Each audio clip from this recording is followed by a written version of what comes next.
حضور فرماتے ہیں کہ ایک روز میں سو گیا، میں نے خواب دیکھا اور خواب میں میں نے خود کو جنت میں پایا، اور میں سنتا ہوں کہ قرآن پڑھنے کی کہیں سے آواز آ رہی ہے۔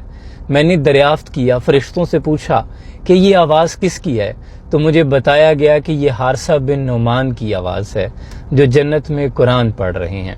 اور اس پر حضور نے فرمایا، بے شک حسن سلوک کا یہی انجام ہوتا ہے، حسن سلوک کا یہی انجام ہوتا ہے۔